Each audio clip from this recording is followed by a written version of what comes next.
Hello, everybody. I am caught up with season 4 of The Boys. I have watched all 3 of the first 3 episodes. It has been a strong start. There are some things I very, very much like about this show. Continue to like about this show. There are a few things that I'm starting to dislike about this show. And I also have a couple of theories that I think are interesting and I want to share. So let's go ahead and get started. I did a gut reaction to episode 1 a couple of days ago, so go ahead and watch that if you're interested in that. Episodes 2 and 3 kind of continued the trend of episode 1. It has been a slow start. It has been what I would consider a slow build, a slow burn. I do like the direction that it seems like it's heading for our main cast. There are a few stumbling blocks that I see and a few shining spots that I see, and we're going to go ahead and get there. So first off, something that I really, really like about this season that I haven't seen in previous seasons is they're throwing a lot of subplots at us. Some are working really, really well for me, and one in particular is not. Ashley's subplot, ongoing throughout the entire show, has just been fantastic and just continues to be fantastic. Disney's been trying to recruit me for years. I'm a girl boss, and then the "yes, me please," whatever her little sub says to her. Oh my God, she is just classic great. Panicking and shredding her resignation letter was perfectly on par for her character. Something about Ashley just really, really speaks to me. She is just utterly trapped in a situation that is in large part her own doing, but each small decision led her to the massive cluster F that she is stuck in now, and I'm really, really interested in where she goes. I'd love to see a redemption arc for her. I don't know if it's possible, but I'd love to see it. Speaking of redemption arcs, it looks like A-Train might finally be getting his. We've had a couple of false start redemption arcs for A-Train. See what I did there? Hopefully this time it sticks. I feel like if it doesn't stick, they have to kill him. They've tricked us into thinking he was going to do the right thing too many times at this point. So I either need A-Train to be on board with the boys, even if it is subtle the way he's done it so far, or they need to get rid of him. Because this will he or won't he turn to the good side is just maddening and, quite frankly, starting to get silly. But if they do it right with him, if they do redeem him here, I dig it. I dig it a lot. We'll see what they do with it, but I dig it a lot. The subplot that I very, very much dislike so far is the Huey's mom subplot. It seems completely unnecessary. I can't see where it ties into anything other than an excuse to sideline Huey and show some emotion on his part, but unless they somehow tie this into the overarching narrative, I just don't see the point in Huey and Huey's mom. It's like I said, it seems pointless. We'll see. There could be something, but next up on things I really, really like is the chemistry between the actors. And I talked about this in my episode 1, reaction review, whatever you want to call it.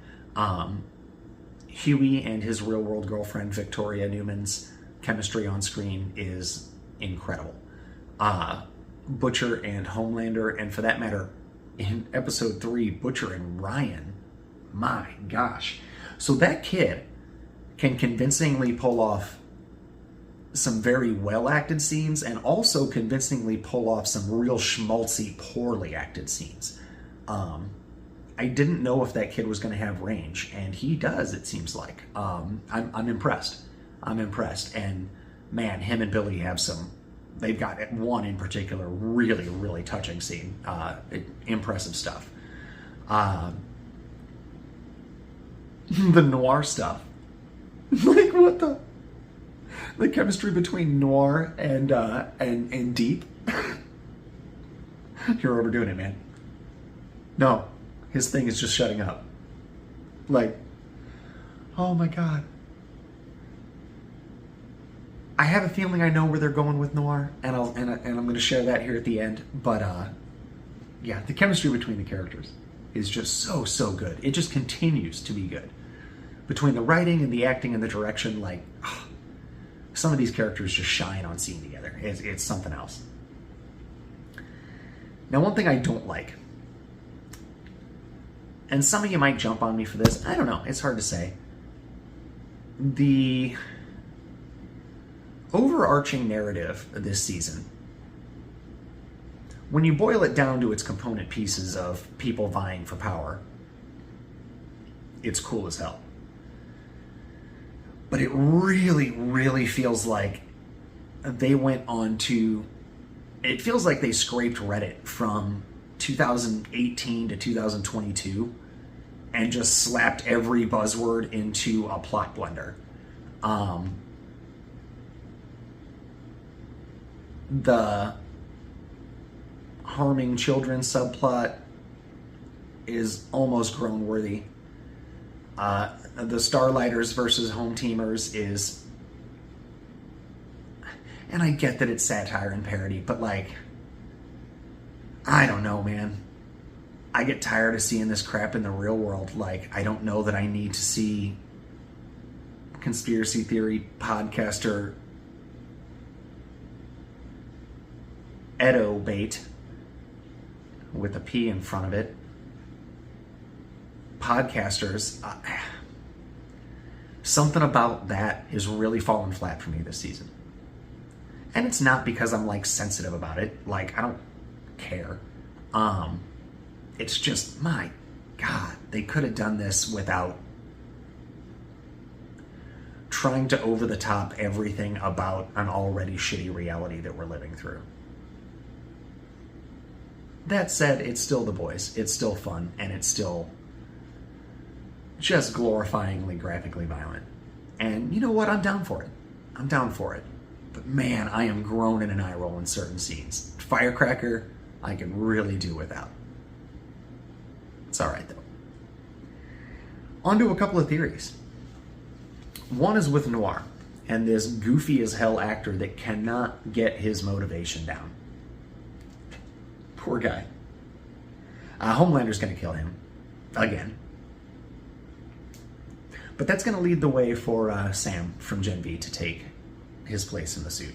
Most of us were theorizing that Sam was going to be wearing the Black Noir suit, and I still think he is. I think it's just not going to happen until episode 4 or 5. Probably 5. We'll see, though. It feels like Kate is going to step into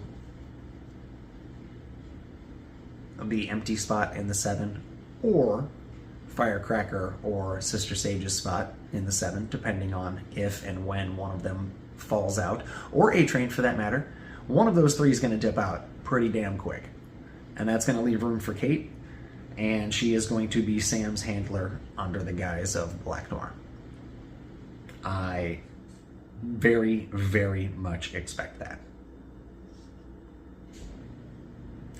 The other theory I have is one that I've seen floating around a bit. I thought of it independently.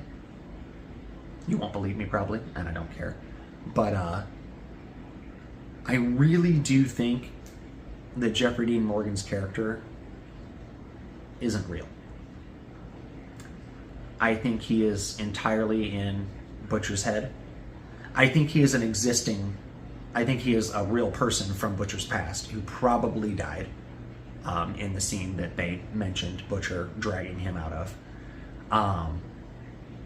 I expect he is Butcher's hard-line conscience, whereas Becca is his angel on the shoulder. We haven't seen him in any scenes except Solo with Butcher. Butcher hallucinating could have very easily, his brain could have very easily come up with a different reason for how he got that carfentanil. It feels right. And I know in interviews, is it Kripke? I know in interviews the showrunner has said that Dean Morgan would be a perfect fill-in for a future Boys plot, but I think it's a red herring. I think he's in Butcher's head, and I think that would be really cool to use someone with the gravitas of Dean Morgan to fill that role. I think that'd be super cool as to use him as just a figment of Butcher's imagination. So yeah, those are my theories. Those are my likes. Those are my dislikes. Overall, 85%. Solid B, B+. This show continues to kick ass. The shock moments are so good. The chemistry between the characters is so good. What they're doing with the specific characters is so good. I just don't care for the non-stop background social commentary. And I know that's always been the Boys' thing, but it just feels a little more, maybe it's because it's an election year, I don't know. Something about it's just falling a little flat for me when it comes to that. So yeah, my name's Tim. I'm glad you guys came by. Hope to see you again sometime. I will be here, I will be back Tuesday late or Wednesday to talk about episode 4 of The Acolyte, and then later in the week we'll be talking about episode 4 of The Boys. So until then, I hope to see you in one of Widget's shorts. Hope you have a good day. Take care.